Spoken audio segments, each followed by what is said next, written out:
1, 2, 3. 1, 2, 3. Hi guys! Sabay tayo. 1, 2, 3, go!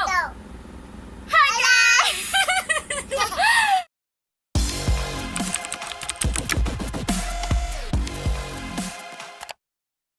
Hi guys! Welcome to our channel. So in today's video, papakita ko sa inyo kung paano ko nililinis yung mga brushes ko.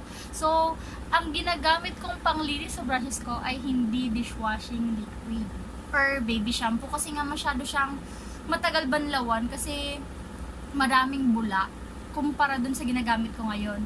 So, yung ginagamit ko ngayon guys is Perla. So, siguro mga 11 to 15 pesos ang range niya sa supermarket. So, nung ginamit ko siya, nung nakaraan, ginamit ko siya guys, panglinis. Trinay ko gamit. Okay guys, trinay kong gamitin yung Perla panglinis ng brushes ko. One time, kasi nga, parang feeling ko yun yung magandang panglinis. And totoo siya guys. Super ganda ng panglinis. Nagbablog ako ano. So okay guys, ginamit ko siya panlinis and without further ado guys, papakita ko na sa inyo. So, ayan guys, ang gagamitin natin silicone brush cleaner, Perla, at yung maduduming brushes natin. So ayan guys, ibababad ko lang muna siya sa tubig para matanggal na yung ibang dirt sa mga brushes natin, and then continue na tayo sa paglilinis ng ating brush.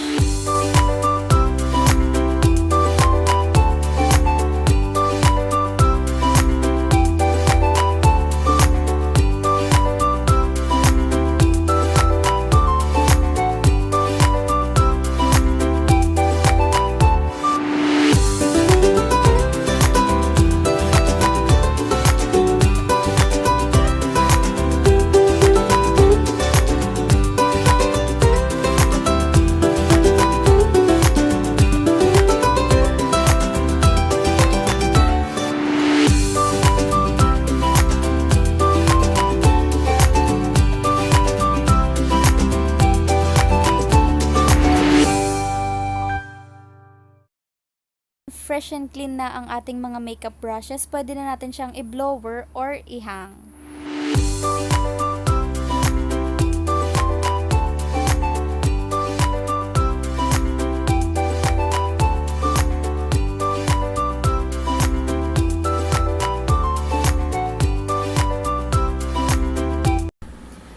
So, ayan guys, ganun ko nilalabhan yung mga brushes ko. So, after kong labhan yung mga brushes ko, kumukuha ako ng tuyong towel or damit, tapos dun ko siya inilalagay.